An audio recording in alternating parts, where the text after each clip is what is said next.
This week on the unHoly Bible Study podcast, we will be continuing our series on names and name changes, looking at Acts chapter 13 that tells us the story about Saul/Paul, a name change that doesn't seem to be deliberate.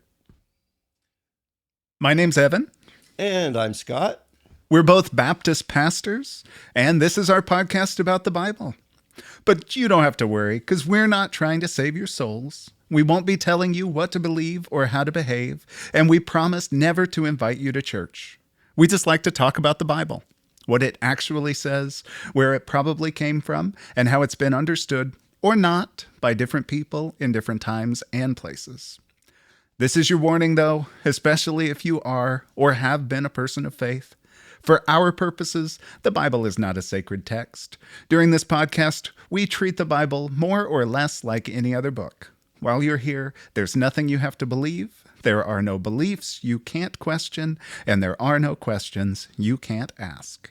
Welcome to the unHoly Bible Study Podcast.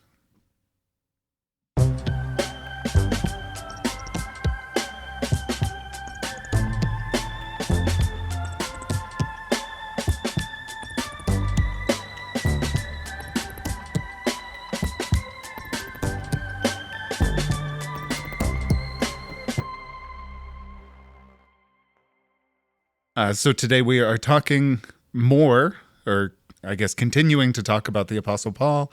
Last week we were reading Paul's own writings, but today we've shifted back to the book of Acts, which are stories about Paul. And I was curious, when did you become aware that Paul had two names? Growing up, it was a big deal. Oh, really? Yeah, it was. Wait, why? Because, it's interesting as we've been talking. My memory is that the way it was preached was that God changed Paul's name to show a change in identity, change in call. But there really is no evidence. Yeah, is this an example of is it called the Mandela effect?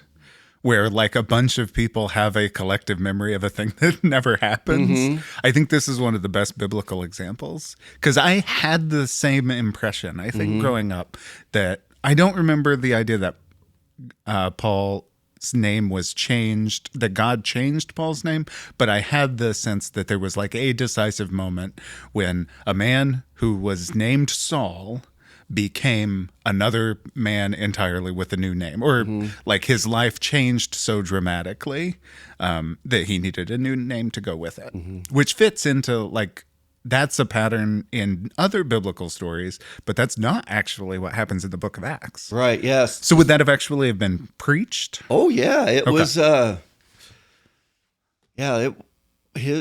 it was associated with his conversion even. And it's weird because the way I recall it being preached, it almost should have shown up in Galatians when he tells his story. Like that might have been a part of this story. But if I actually went back and reread Galatians this morning, I'm like, no, he never mentions any of this stuff personally. Yeah. And it was sort of surprising that where did these sermons come They're from? profoundly unbiblical. Right. The Bible definitely never says that.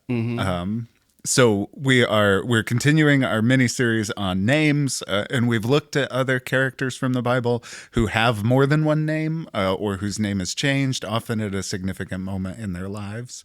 And one of the most famous examples of a double-named person in the New Testament is the Apostle Paul, who also has a Hebrew name, which is Saul. And we have letters from Paul that are collected in the New Testament, and then we have these stories about Paul that are told in the book of Acts. The letters all just say Paul. That's the name Paul uses for himself when he's writing. But in the narratives of Acts, it's a little more complicated. Like when the character is introduced, his name is Saul. And he's a Pharisee. I think we've talked Have we talked about Paul? Not from the Acts biographical stuff, I don't think. Yeah, I mean, we've done like late career Paul. We probably talked. We did Paul's, something Paul's in Galatians, biography which was early, yeah. when we were talking about Galatians, because that's where he actually does tell some of his personal story.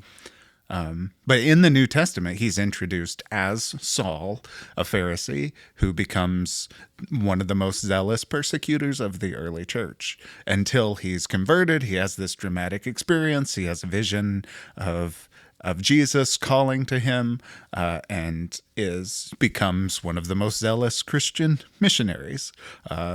Saul never does things halfway. And at some point in the narrative, he stops being referred to as Saul and he's just Paul from that point on.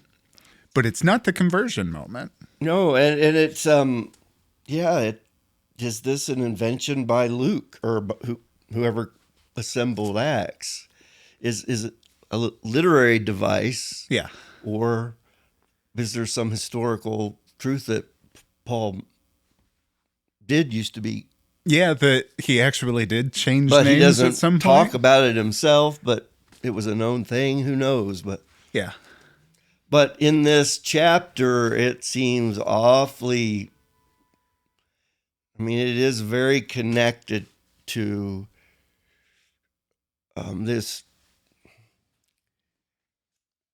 From this point on, everything is totally about Gentiles. Yes. So this today, is a division, I think, in Luke Acts. Yeah. The story we're looking at the chapter we're looking at is Acts chapter 13.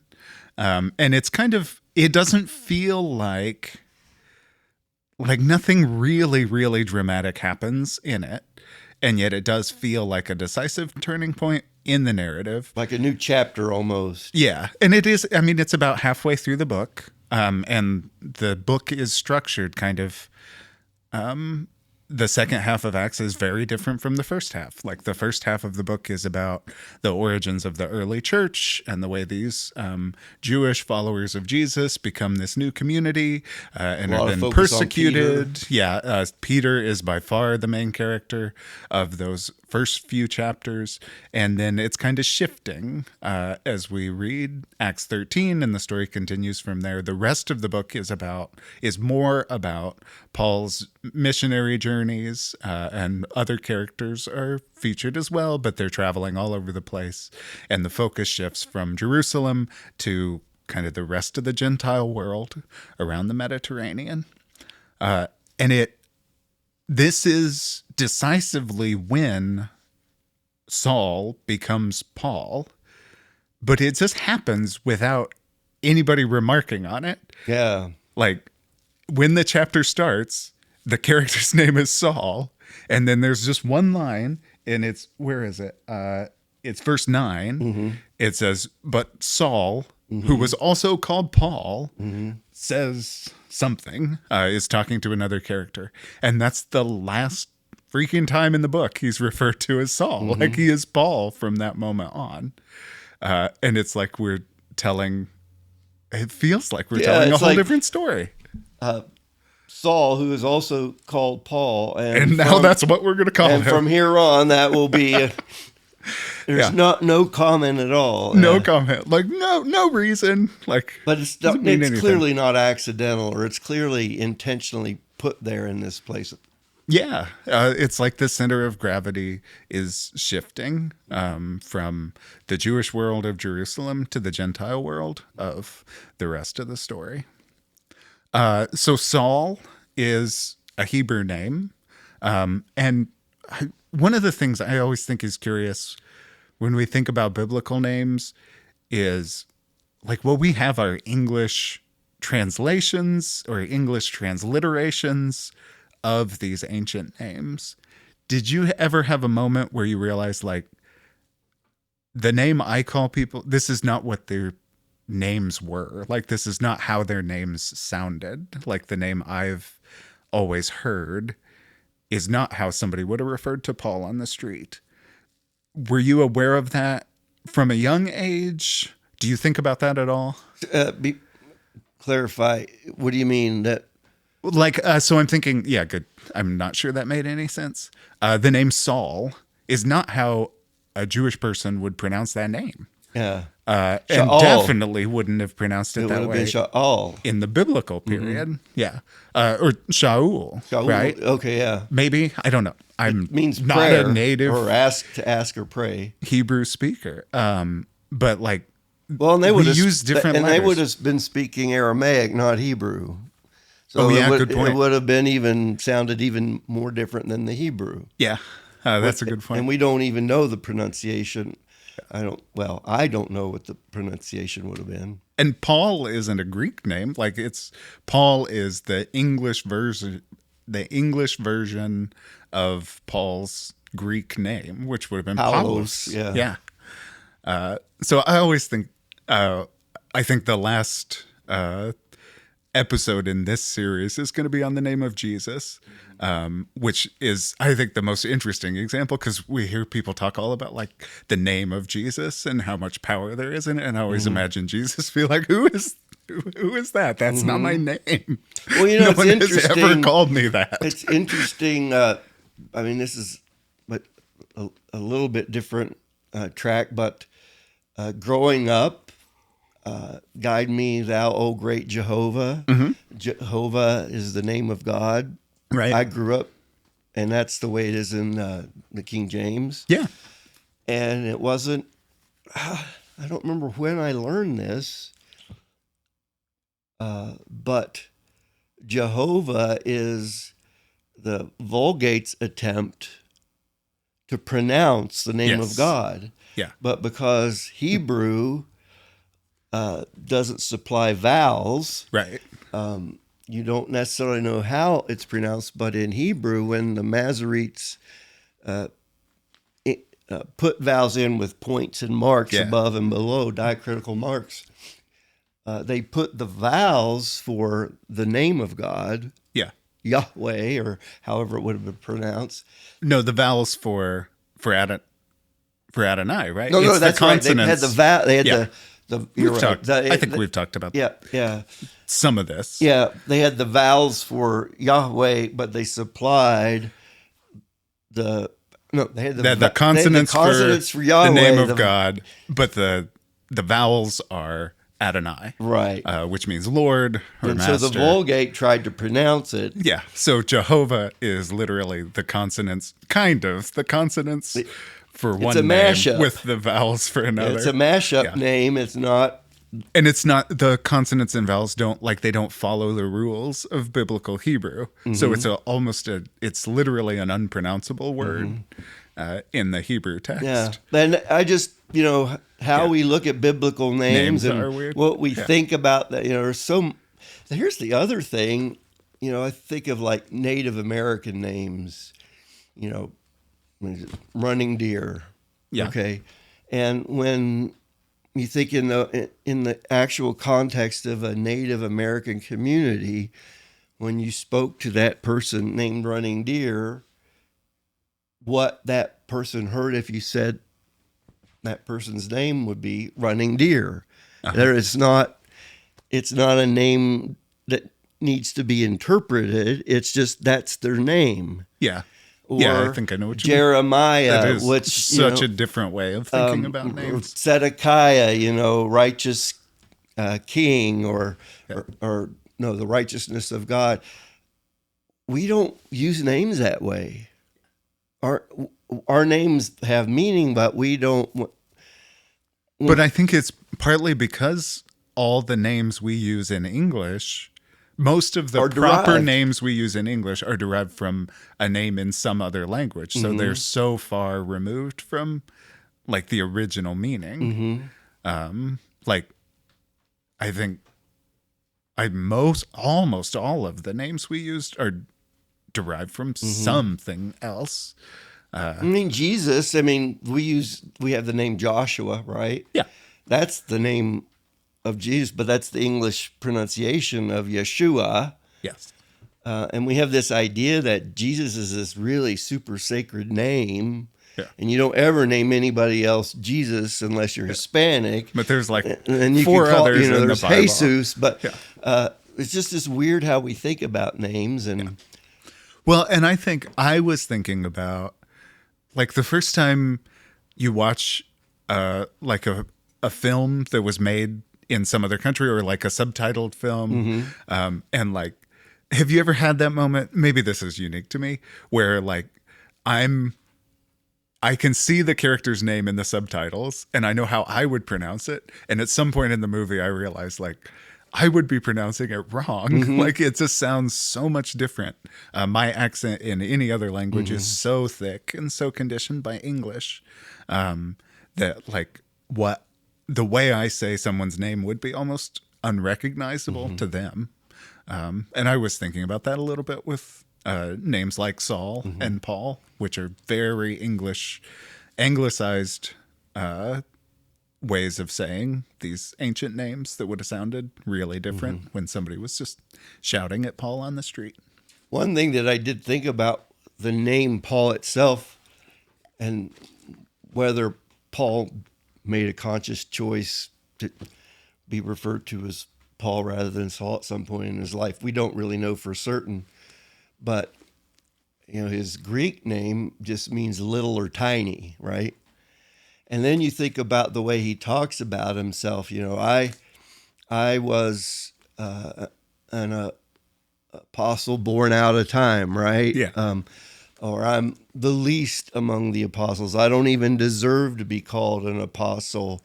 So his name, Tiny, and his way he talks about himself, I'm insignificant. Yeah. And there's this parallel between his name and the way he portrays himself. Yeah. Do you think that was, I mean, there's no way to answer this question, but in your imagination, is that false humility from Paul? What do you think the guy was He actually does not act like? humble, except when he's making the claim to be humble. Right. He sounds like an asshole a lot of the time. No, Like, he sounds like somebody who's very confident. I mean, I remember, when I preach or teach, I try my very best to like not just interpret a passage, but to give a sense of the flavor of it, to get the dynamics across, Or at least to imagine that there were some. Right. And I think about when Paul confronts Peter that he recounts in Galatians 2, and I'm thinking, if we witness such an encounter in the church, what would we think about like these guys? a leading pastor confronting another leading pastor in public, and it's nasty and shouting mean, at each other, and you've betrayed the gospel, Yeah. and that would seem so like unacceptable socially, but Paul, like, I did Apparently that. did it. And I'm not hesitating to tell you I did it. He deserved that. He does not seem like somebody like shrinking down in social He's not situations. a shrinking violet, is he? No. No, that's my impression too. Is somebody who's overflowing with confidence. I just kind really of a larger don't than think he life. would have been a very warm person. Oh, that's curious. I think, maybe not. Do you think you would have liked him? That's a hard question. Because I can't help. I mean, I read these stories and I read these letters, and I think I do the same thing with Jesus too. Like I imagine the person I want to spend time with, which maybe is just a defense mechanism. So maybe I like cherry pick and pick just the parts of their personality that resonate with my own. I remember trying to come up with a personality that everybody would know to say, this is when I imagine Paul, this is the kind of person I imagine. George Carlin. Yeah. Cutting, witty. I'm sure could be very mean. Brutal. I don't know. I just, not that Paul is a comedian, but he just. I think he's funny. Yeah. Yeah. Oh yeah, and as for those Judaizers, I wish they'd go the whole way and cut it off. That's like a Yeah, he comedian, says right? funny stuff, Uh-huh. or writes funny stuff.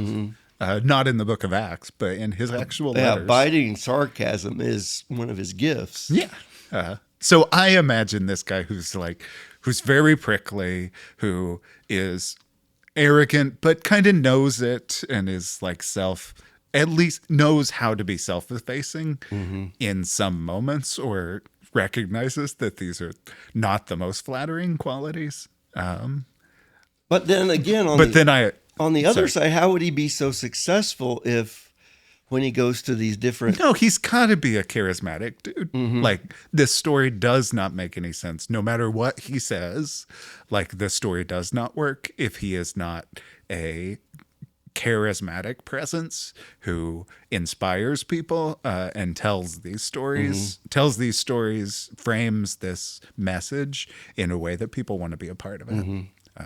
So it does have to be like, but that's charismatic people. Like, there's usually a dark side that is kind of what makes the personality attractive. Yeah. So he's an interesting guy. I hate to ask the question. Like, I love to think about, like, would I like the Apostle Paul? I don't like to ask the other question, which is, do I think the Apostle Paul would like me? That's just a rabbit trail I don't want to go too far down. Well, we know he didn't tolerate mediocrity. He didn't tolerate playing it safe or being politically expedient. Although he played politics, I think, in the way that he related to some of these churches. He's practical at times. Yeah. But I think he didn't tolerate fools, you know? You get that sense from his letter. Well, I think maybe hypocrites are the people who I think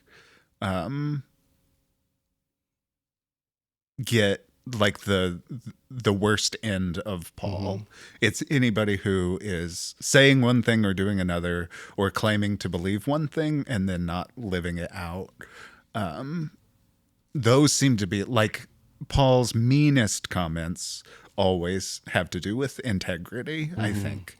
And maybe even hospitality. Like, it seems like Paul just could not abide seeing people excluded. Well, clearly there were some things that were just flat out not acceptable to him. That there were some behaviors that were just, in his mind, completely antithetical to what God was about. Yeah. And maybe some, yeah, that's a good point. But I like to believe, I don't get the sense that he was a snob. And I might be wrong, but I think there was some. Oh, it was more like he had such a clear vision, such a clear idea of what God was about. And this expansive view of God.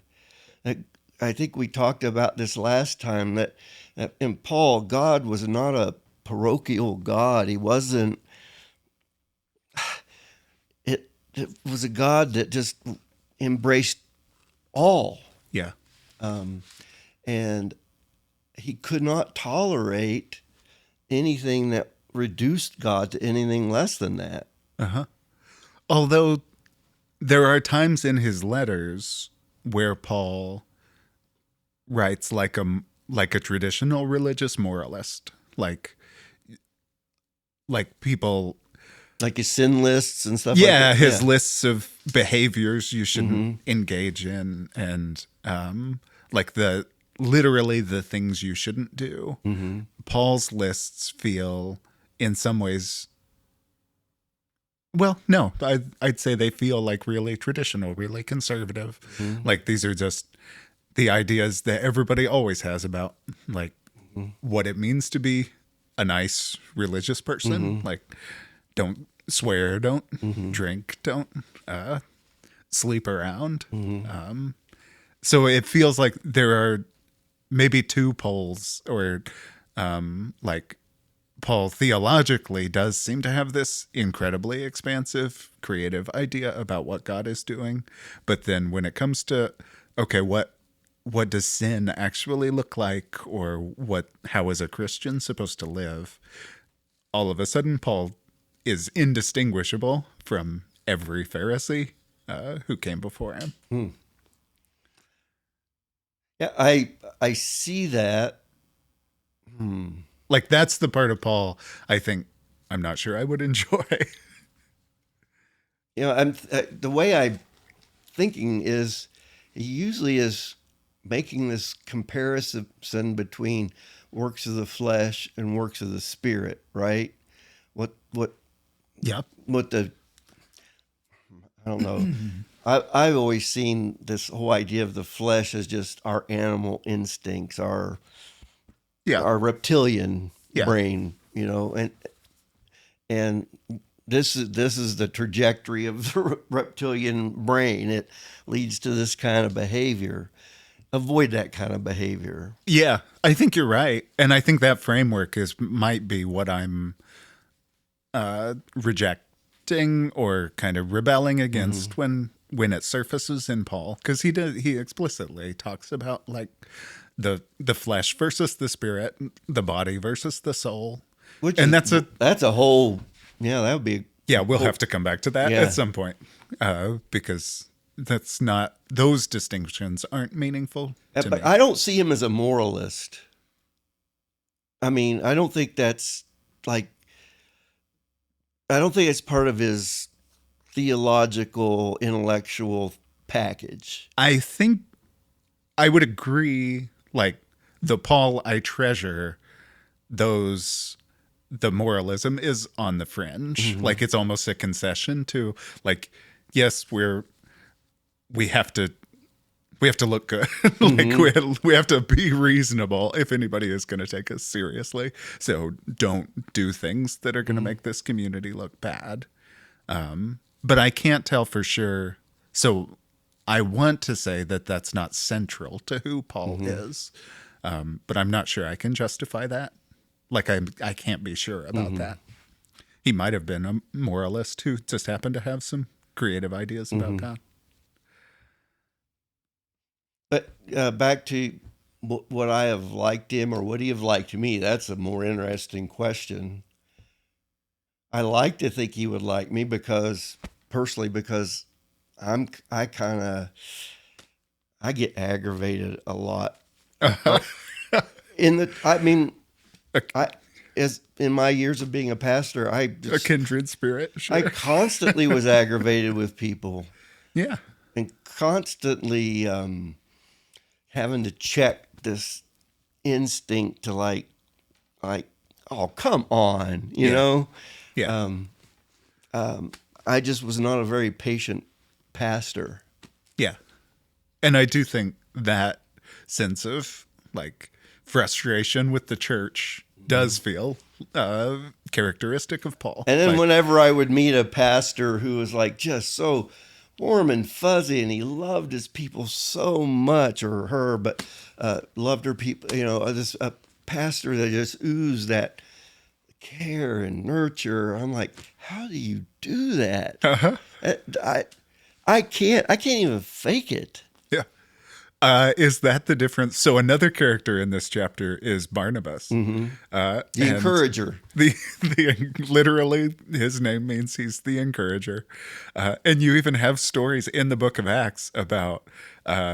So Paul and Barnabas are friends. They're partners. They travel together as missionaries. And Paul gets mad. Yeah, but they part ways. Like, away from me. Yeah, their friendship ends. Possibly their friendship ends because Barnabas wants to be nice to someone, and Paul is fed up with it. This will get us nowhere. It's John Mark, right? Who leaves. Somebody had signed up for a missionary trip with the two of them and left early, went back home. And Paul can't reconcile with him or won't take him on the next trip. And Barnabas wants to. Yeah. So I think that There have always been different kinds of pastors. Some are more of a Paul and some are more of a Barnabas. I just love the fact that Paul's rough edges are preserved in his letters. It just, you can't read it. You can't read his letters with any kind of open-mindedness and not see. Yeah, this is a person, a whole person with some really attractive qualities and some that I think even he would say are less good. Yeah. Is there any other like table setting we need to do? So this is kind of a strange chapter. Like I said, it's not. If you just describe the things that happen in this chapter, it doesn't feel seismic or pivotal to the narrative. So there's this takes place. I think the whole chapter takes place in Antioch, which is the city where Paul's vocational ministry, like where Paul actually starts doing the work of a pastor or a preacher or an evangelist. And that's where I think that's where he meets Barnabas. They're both leaders in this church. We hear the Christian movement is kind of starting to spread, and it's starting to catch on both with Jewish people and with Gentiles in the city of Antioch, which is in present-day Syria. So we're a couple hundred miles from Jerusalem, right? At least a couple hundred. Am I right about that? Is Antioch in Syria? I don't know the distance. Or is Antioch in Turkey? No, it's Turkey, right? Isn't Damascus is in Syria. Yeah, it's part. So was we're one of the even 7 further churches. away. Yeah, it's over there by Ephesus and So we're quite a ways from the kind of Jewish center of the early Christian movement. There's an episode with a magician. And really, the outer reaches of the Roman Empire. Yeah, this would be kind of provincial territory, closer. You're kind of moving back toward Rome, but you're also kind of moving further into Asia. So the fringes of the empire, for sure. There's a confrontation early in this chapter with the magician, which we can talk more about. That's when the name change actually happens. And I don't know what any of it means, but there's a lot of names flying around in this paragraph. And then most of the rest of the chapter is a sermon. It's kind of a sample sermon, one of several speeches that's recorded in the book of Acts. But it functions kind of like an example of Paul's preaching. Paul is in a synagogue in Antioch, and he's invited to preach his message, the message about Jesus, to the mostly Jewish people who are gathered there.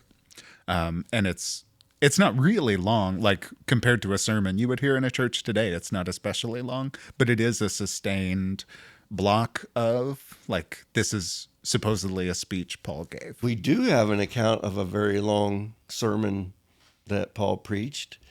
And somebody fell asleep and fell out the window. Oh, yeah. You remember that? Yes. Yeah. Wait, is that a Paul sermon or is it a Peter sermon? I thought it was. I can't remember. Yeah, but that's a good story too. It feels familiar. Yeah. One thing, and this came up before we started recording, was how anti-Jewish this chapter sounds. I think it does. And we can talk more about it as we go through the details. But for me, it is quietly one of the most troubling chapters in the book of Acts.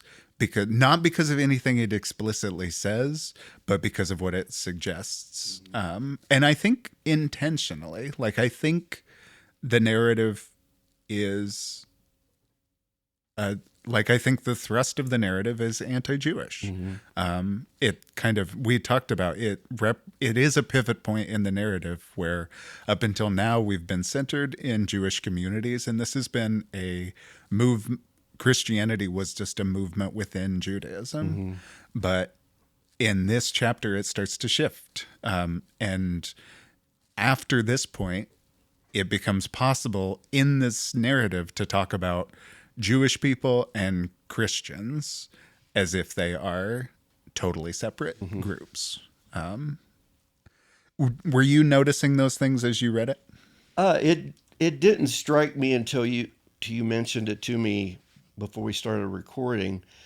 But then rethinking, I'm like, oh yeah, that does seem very intentional. And I think that's why it's so troubling to me, is because it's so much more subtle. Like there are passages in the New Testament where you read them and you're like, oh, this I would never read this out loud.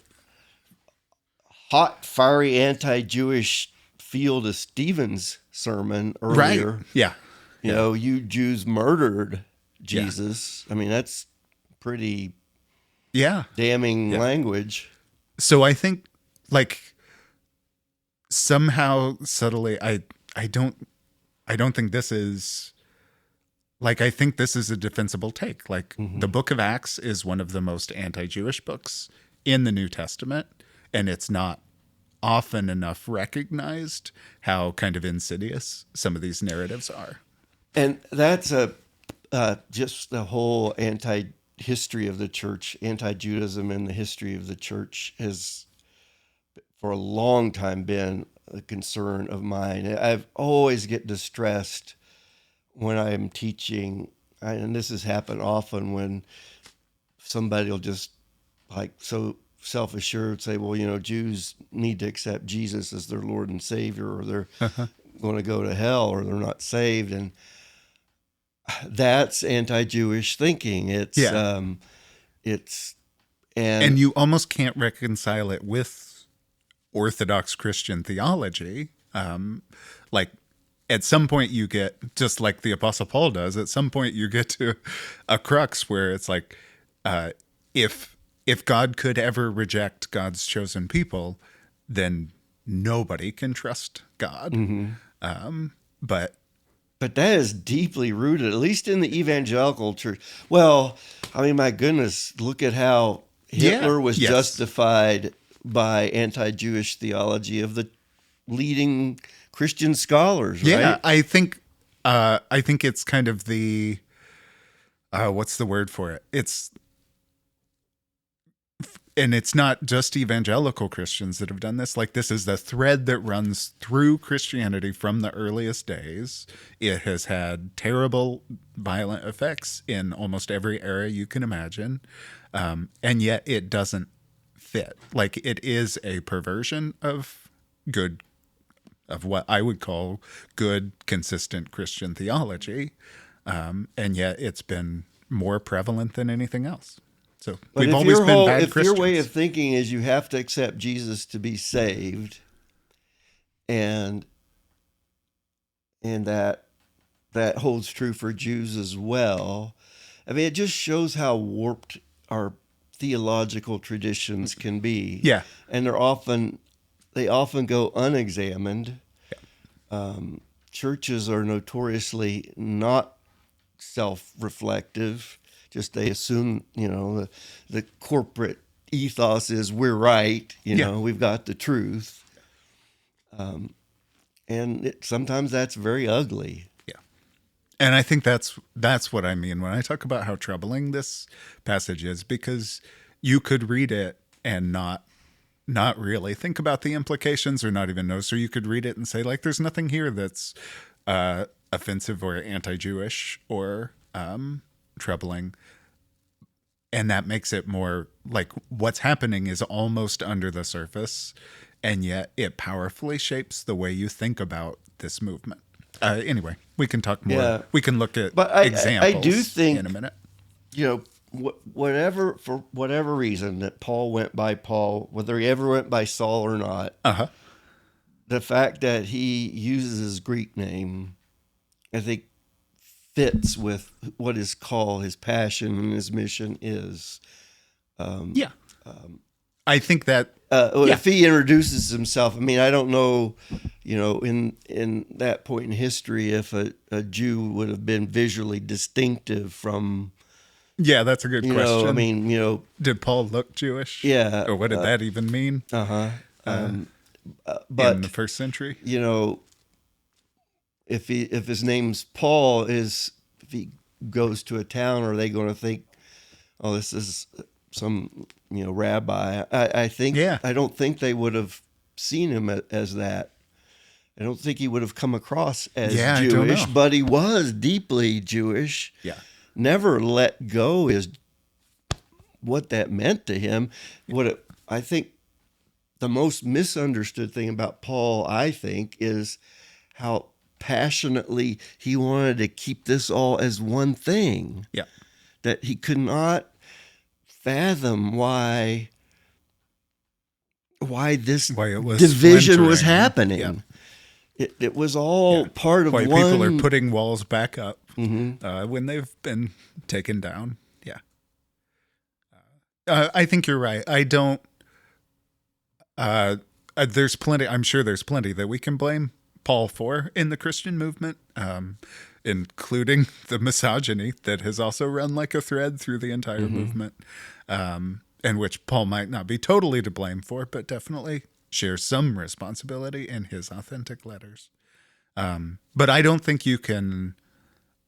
The anti-Jewish threads in Christianity, I think, are not Paul's fault. They are either kind of deliberate misunderstandings or very bad readings. They seem to be exactly what Paul didn't want to happen. Well, there's so much history you have to know about the first century Judaism, first century Christianity. The destruction of the temple happens in AD 70, and the very end of the first century, you've got the Council of Jamnia, which is a Jewish council where, once and for all, at least the story is that this is where Christians were the quote unquote expelled from the synagogues. But so there's so much history in the first century that a lot of people don't even know about. Yeah. That needs to be taken into consideration too. Yep. It's hard to keep track of it all. Well, let's look at some examples and talk about some of the details of this chapter after we take a quick break. Sounds good.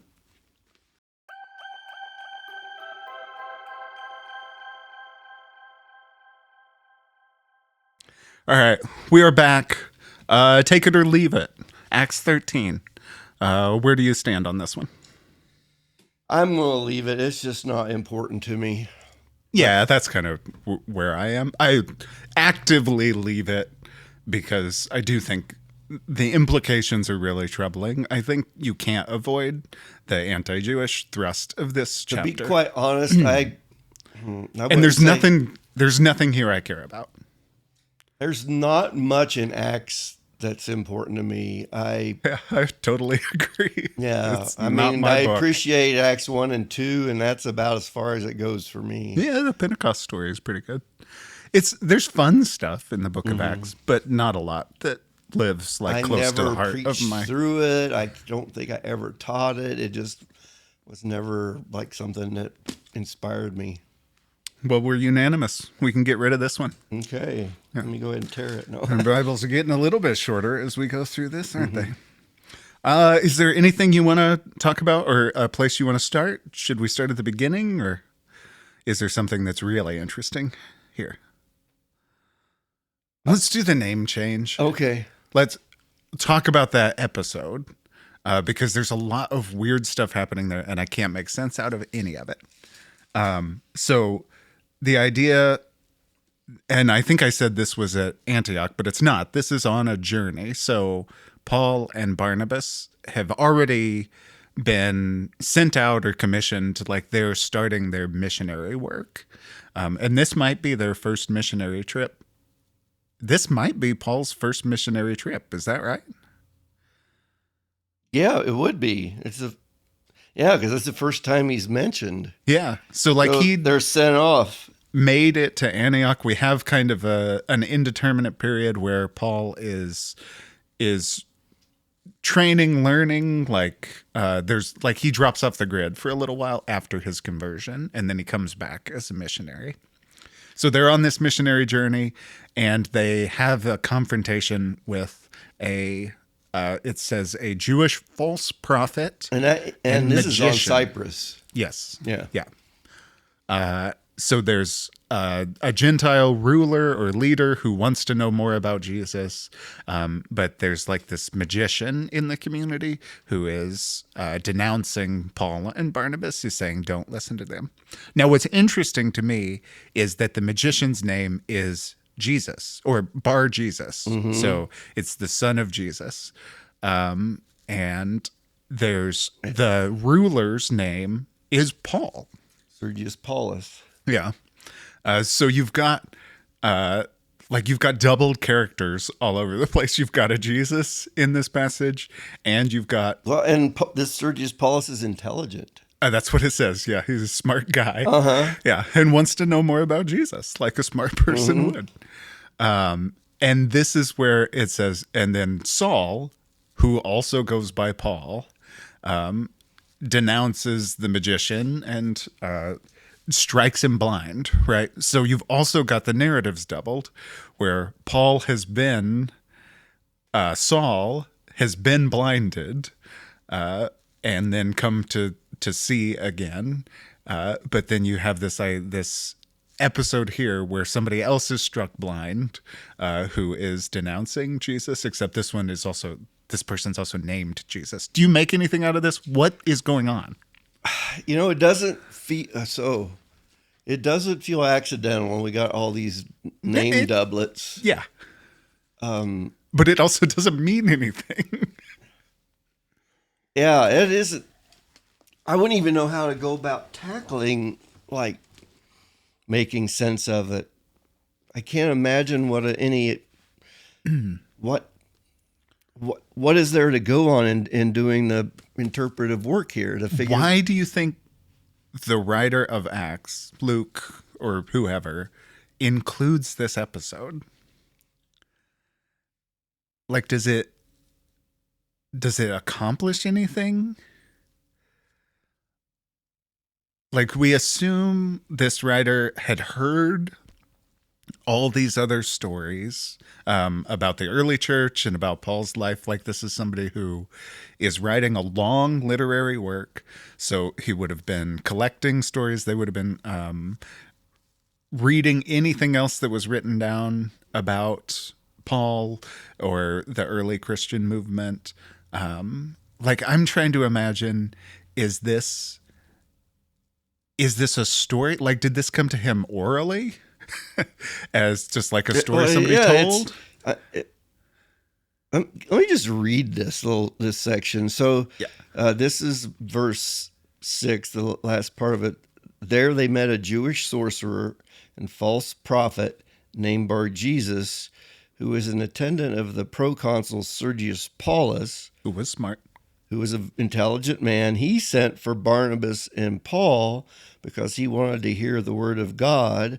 But Elymas the sorcerer, he's got two names too. Name means. So Bar Jesus is also Elymas, right? We don't know what that means. Yeah.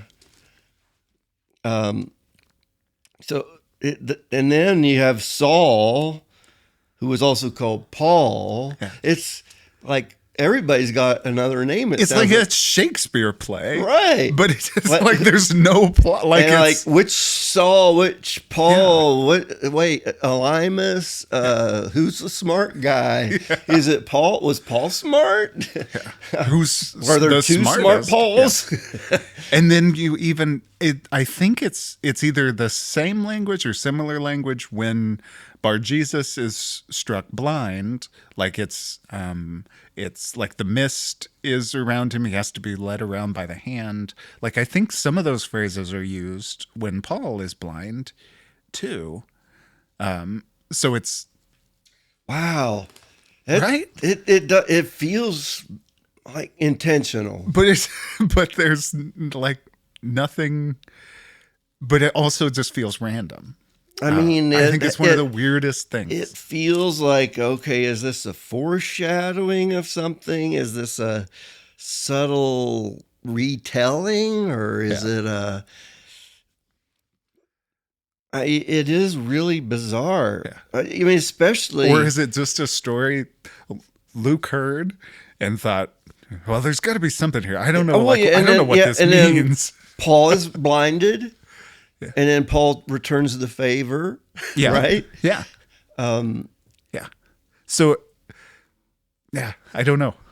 Like, it's just, it feels like the story is trying to tell you something, but I've never read an interpretation of this that could make sense out of all the different pieces.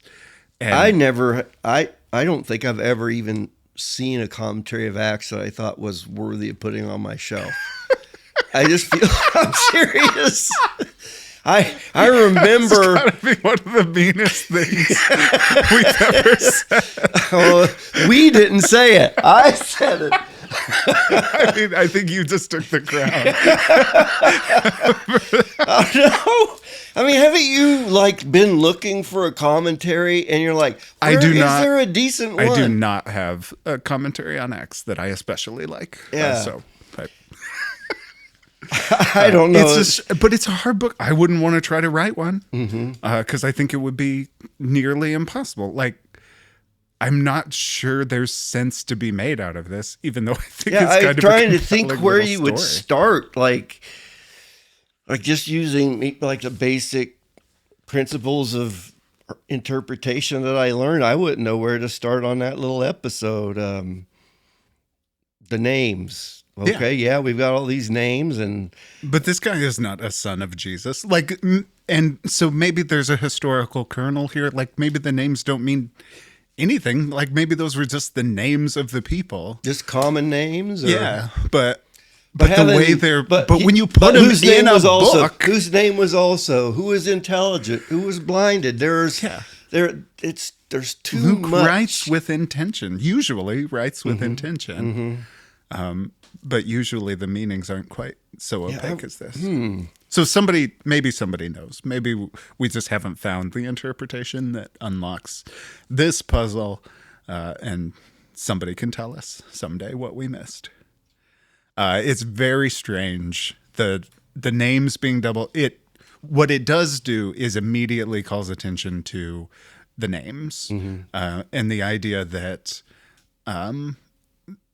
the history kind of repeats itself and intertwines with itself, which I do think matters as you read the rest of this chapter. And I do think it matters that this is the last time Paul is called Saul. So if nothing else, this paragraph accomplishes that. Well, and it makes you have to stop. I mean, Elymas the sorcerer, that's what his name means. But then, like, wait, who is this? And it makes you go back. We do have some. This is also an example. There are a few stories like this in Acts, which I think are interesting, where the Christian missionaries show up in a community, and their opponent is a magician, like which it probably refers to like folk religion, but it's definitely in the narrative. It's always pejorative. So I'm thinking of this story. I'm thinking of kind of a shaman type figure. Yeah, who's the seven sons of Sceva? Do you remember this?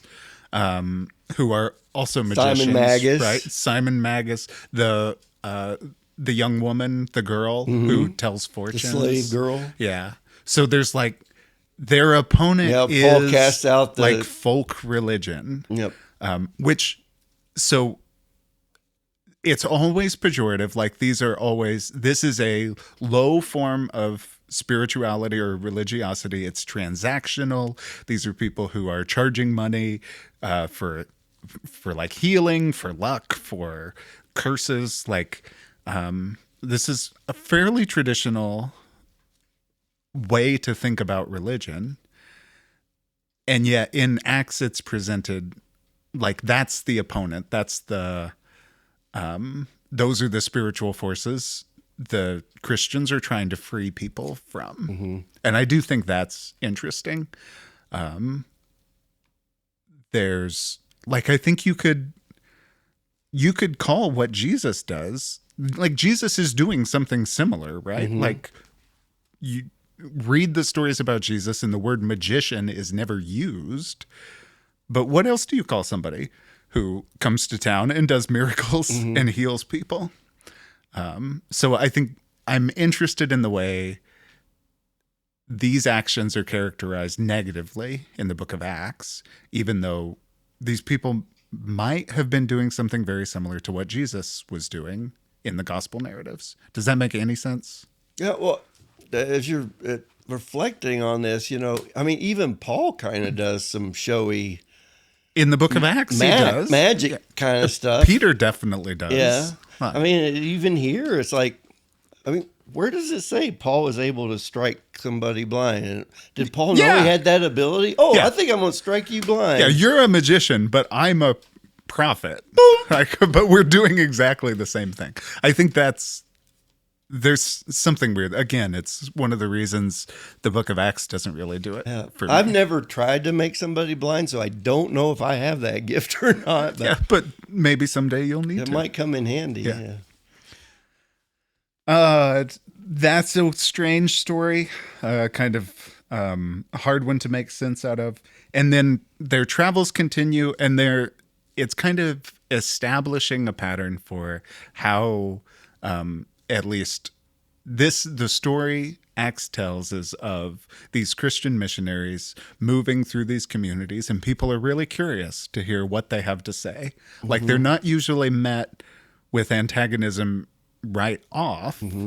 They're often invited to share. And most of this chapter is just the record of a sermon Paul preached in one of the, this happens in a synagogue, right? Yeah, this sounds like a couple of times I've attended black churches where a friend of mine was the pastor there, and I remember. There's a pastor in the room. We better ask them to talk. Will you bring greetings? I'm like, I wasn't. You preach a quick sermon. But that's what happens here. They say, hey, do you have a message of encouragement for us? Yeah. And Paul encourages them for a whole chapter, basically. Yeah. What's interesting to me about this is it's essentially a summary. Like, this is how Paul, the character in Acts, describes the gospel of Jesus. And he starts with the history of Israel and kind of goes through, like, God chose these people, and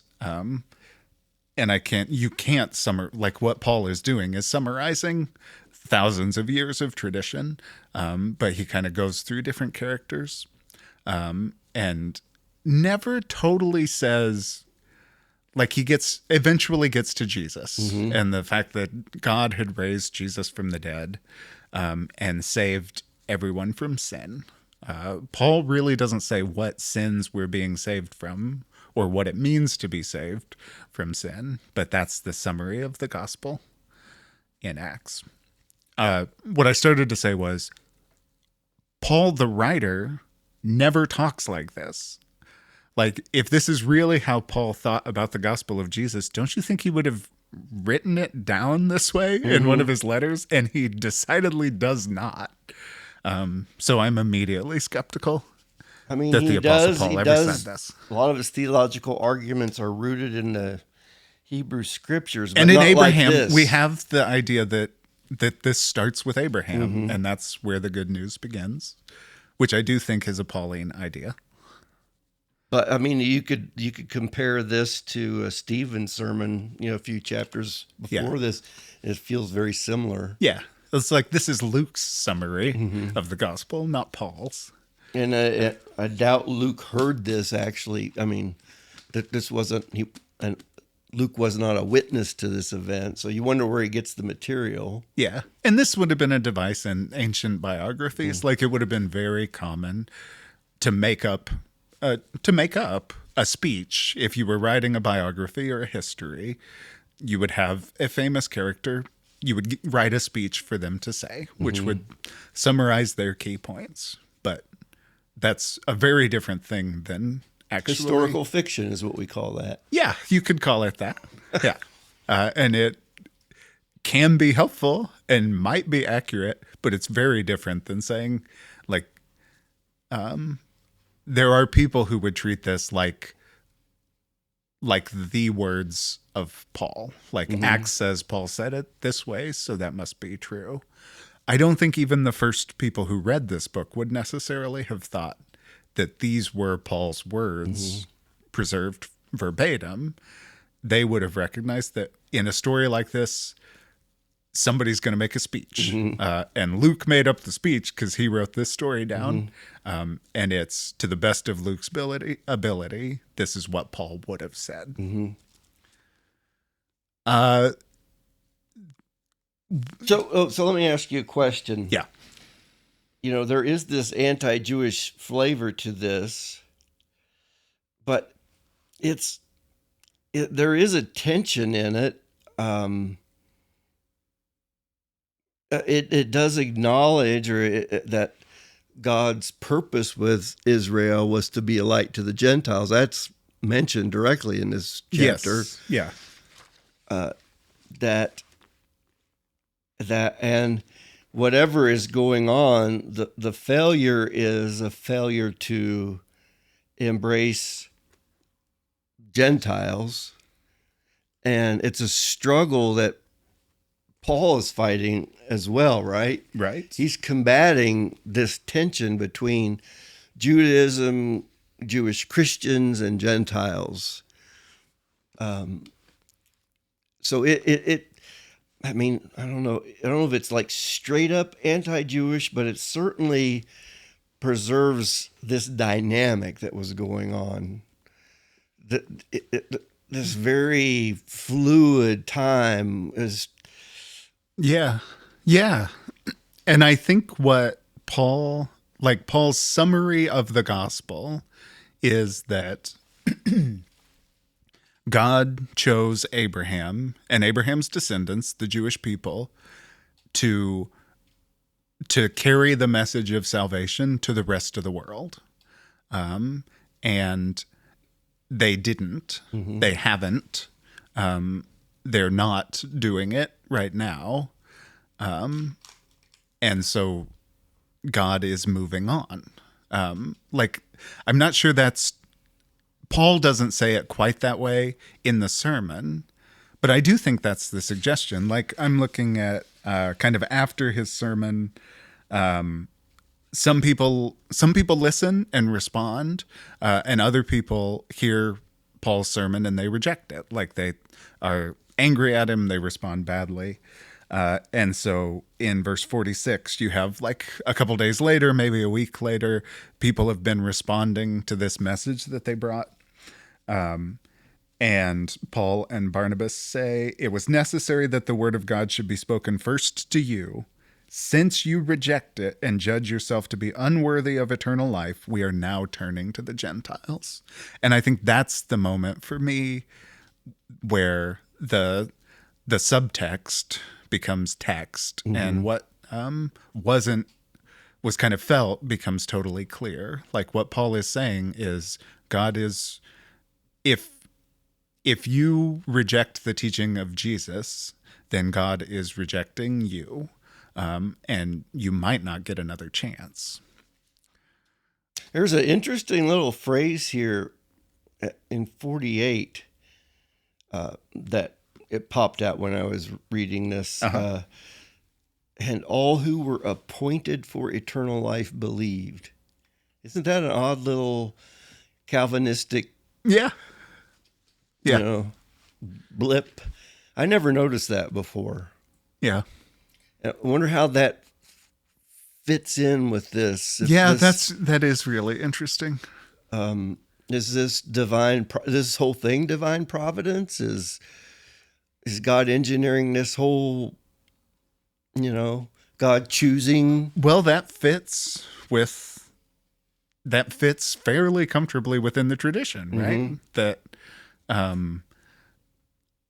like, all of this, everything that happens because God wants it to. It's God. And I mean, I think that, so one of the other interesting things here is that Saul, the Old Testament character, shows up in Paul's sermon. And I don't think that can possibly be an accident. You have in this little sermon Paul refers to Saul. the first king of Israel, Saul, who we've talked about on this podcast, and who was chosen by God, anointed by God to be the king of Israel, and then rejected by God.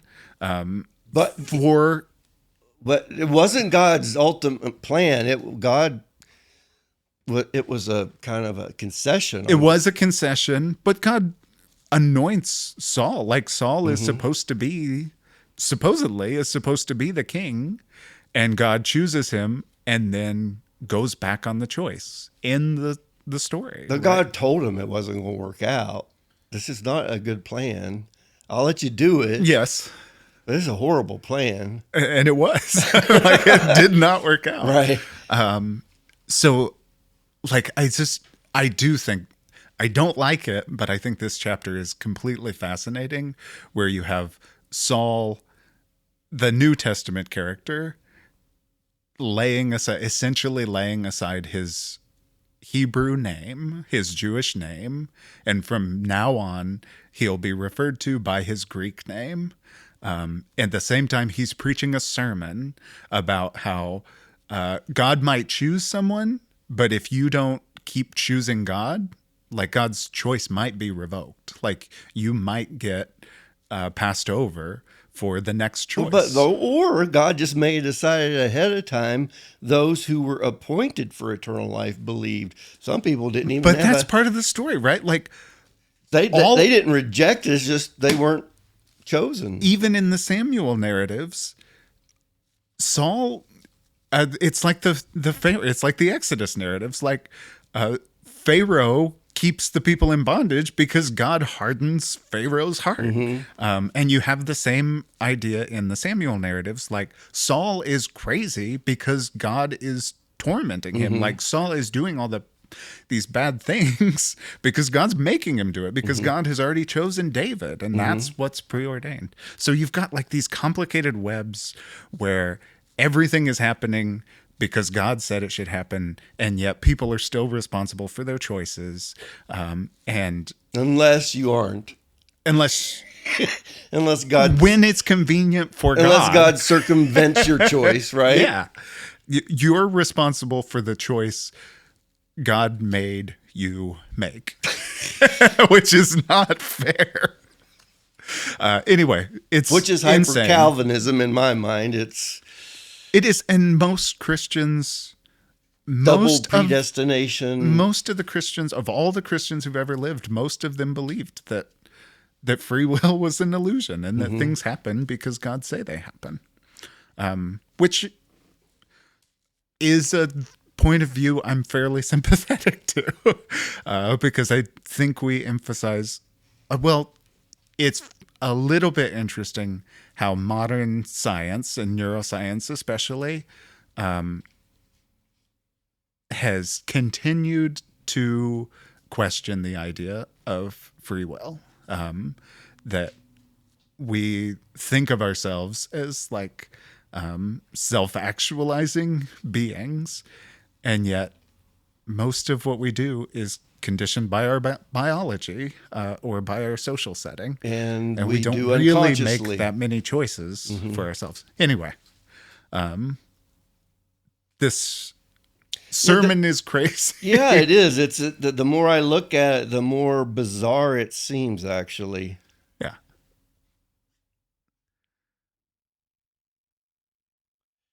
And the way Luke, the Gospels use proof text too. I don't like that. He quote what, just like the Psalm he's says. Quoting. Yes. Yeah. Which proves what I'm saying here. Yeah. And he's kind of quoting himself too. Like, this is Luke's version of Paul, giving you Luke's version of Jesus, which is interesting. And you can kind of see the parallels between the way Paul is now telling this story that Luke has already written in the third gospel. Now, here is a thing in what feels so anti-Jewish. It does say many of the Jews and devout converts to Judaism followed Paul and Barnabas. So there was a substantial response among the Jews. Yes. So it's not like, it sounds like the majority of them were actually receiving this that's kind of how the book of Acts tells the story. It's like most people were quite open to this and recognized that obviously Jesus was the logical conclusion of their faith tradition. Now, how accurate that is, I don't think we can know. But it's definitely not saying all Jewish people are destined to reject Jesus. That's not what Acts is saying. But I do think the story is saying, like, this was your chance, and you missed it, and now God is moving on, which has been a very, like, a lot of Christians have believed that about Jewish people. Then you go to Paul's actual teaching and writing. Paul in Romans says, God set aside Israel, but it's not permanent.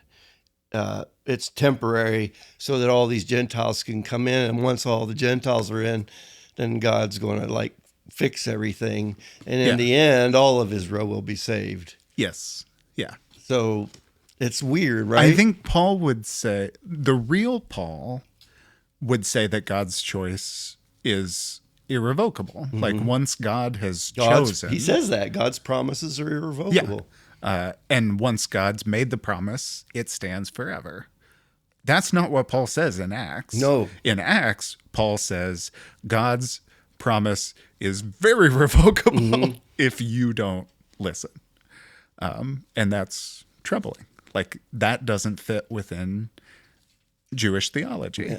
And so from this point in the story of Acts, you have two communities, and the focus shifts to the Christian community. Like, up until this point, it's been a story about Jewish people, some of whom followed Jesus and some of whom didn't. But now it's a story about Jews and Christians. So I wonder, whoever this Luke is, you wonder if, so is the assumption that Judaism is defunct in a sense? It's irrelevant now? I think that's implicit. Like, I think that's what this story says. And I think that's that's bad. Like, that doesn't work. And Paul would never say that. I don't think the real Paul would have said that. I think Paul spent his career kind of arguing against that. And yet, again, I think we've talked about examples of this before. Paul loses this fight. Like, from the get-go, he was losing the fight. Yeah. So it's so strange to me that Paul's writings sit right next to the book of Acts in our New Testament, and surely represent authentic strands within the early Christian movement, but they're so opposed to each other. Like, they feel irreconcilable to me. And I hate this.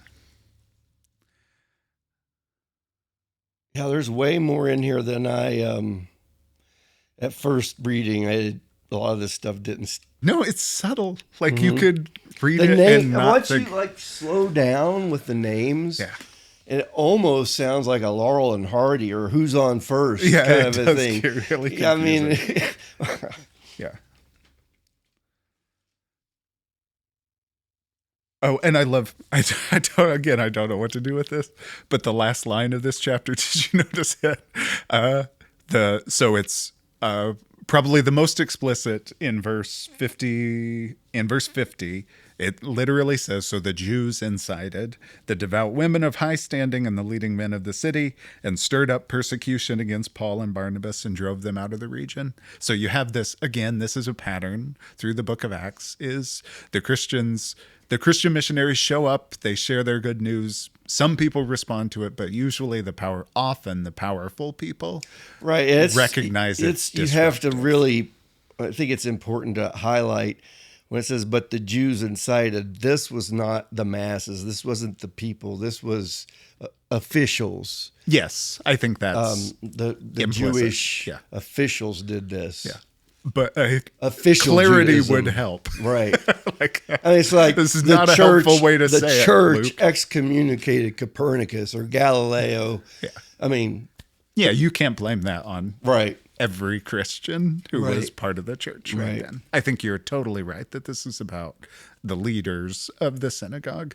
But then the last verse, which I just think is funny, the disciples were filled with joy and with the Holy Spirit. Yeah. So there's this idea that persecution is being stirred up, and yet these communities are happy, like they. Yeah, so I got. It's still better to be a Christian. Essentially, got fired from a congregation once, and I didn't leave with joy. No, It didn't feel like that to me. Yeah, It was a psychological trauma. Yeah. Nothing to find joy in. So Paul and Barnabas appear to be what Like, masochistic? What were or they is this smoking? really resilient? Right? Yeah. Yeah. But I do think there's a type of person who thrives on that antagonism, for whom the persecution is evidence that. There is an interesting sociological aspect to verse 50. The Jews inciting the God-fearing women of high standing. The devout women of high standing. I and love the this. leading men. Yeah. It's like, how do you manipulate a society? Well, it's the religious leaders influencing people The of wealth and powerful power. people. Yeah. Yeah. And you look at is today's interesting. political system and look at how there are segments within the American church that want to use politics Yeah. to influence. Incite the devout women of high status. Yeah. Yeah. And the leading men. I mean, Now, the other thing I think is interesting, and this connects to our conversation about Romans 16, this was also Paul's strategy, right? Like the devout women of high standing. That's some of the women in that list we read last week were, by definition, devout women of high standing who wield influence in their communities. And it could be used negatively, or Christians could use it. It doesn't identify, were these... It says these were God-fearing women of high standing, so that sounds like they would have been Gentiles. NRSV says devout, or NRSV EU, the updated, or UE. I didn't look. Says they're devout. God-fearing is another translation, which would usually suggest. God-fearers Have we are talked Gentiles. about God-fearers? That's I think the it's standard. come up. Yeah. So these are often, if God-fearer is used as a proper noun, it usually means a Gentile person who is interested or even practices the Jewish faith. So let me just look real quick. But I can't tell exactly who these women are. The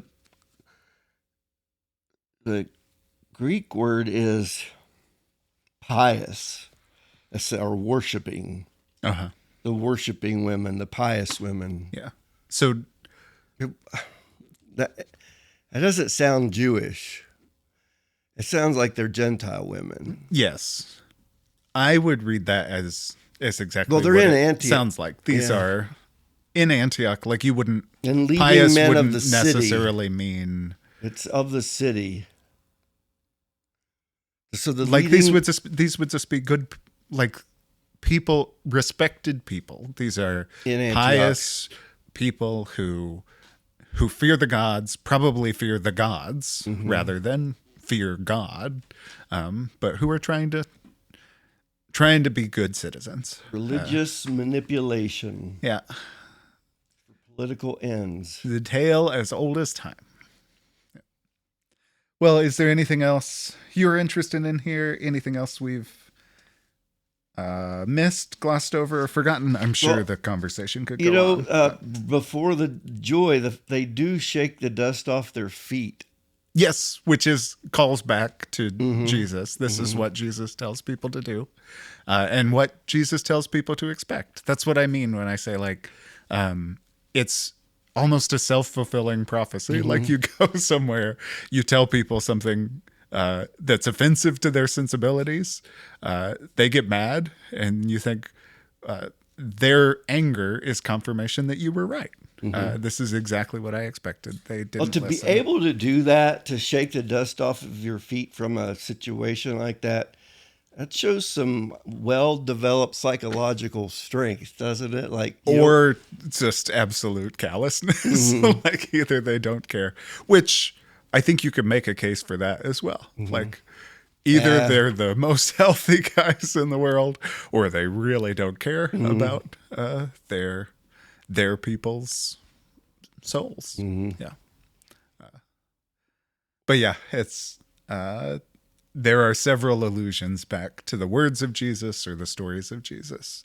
And it's kind of, this is the formula for Acts, is you see the things that Jesus predicted or foretold kind of being played out in history. It's interesting. I don't like it. But it's there's certainly, although you can't plenty to talk about here. Answer the question really, it probably is one of the more fascinating passages in the Bible, if you just, for the sake of names, like what the heck, what's going on with the names? Yeah. And I have no idea. And there's something, there is something going on with the names. There has to be. Yeah. This is where I wish I had Luke's sources. I wish I could see the process for how this got written, because I'm not totally convinced that whatever is there. I wonder if Luke was happy with this chapter, if he felt like, oh man, I wish I had a little more detail to flesh this That's one out. what it does not feel finished to me. But there could be there's lots of writing that goes over my head. So maybe that's what's happening here. All right. Any final thoughts? Not for me. Okay. Well, we do want to say thank you to all of you for listening and for joining us. We want to say a huge thank you to Nick Mandog Smith for recording and editing and producing this show. We want to say thank you to our executive producer, Jay Kennedy. Any final thoughts? Well, I don't know if you knew this, but my other name is Ferd Burfel. I didn't know that. Yeah. You've got lots of names. Did you say Ferd Burfel? Ferd Burfel, yeah. Okay. Is that on your birth certificate? No. My dad used to call me that. Oh. Wait. No. Actually, it is an invention of my father. He had these characters, Ferd Burfel and Duard Fardquart. It's a great name. Yeah. Yeah. I don't know. I don't think I've ever been called a name that creative. I've been called some creative names, but less fun than that. What's next week? So next week we'll be talking, I think Jesus is all we have left in the names miniseries. There are many more biblical names we could talk about, but I think we're ready to move on. So we're going to do an episode on the name of Jesus, where that comes from, what it means. And I think there's some interesting stuff to talk about as we think about Jesus' name. And then you mentioned last week, but our plans for this next miniseries are to start talking about sacred violence. So times when God is directly involved in human violence, or times when human violence is inspired by someone's relationship to God. Plenty to talk about. We won't be able to cover everything, but we'd love to hear any questions you have or suggestions about passages or chapters in the Bible that we could cover as part of that series. Anything else? Anything we're forgetting? Nick, did I forget anything? Cool. Well, we're probably going to keep talking about this, but you don't have to keep listening.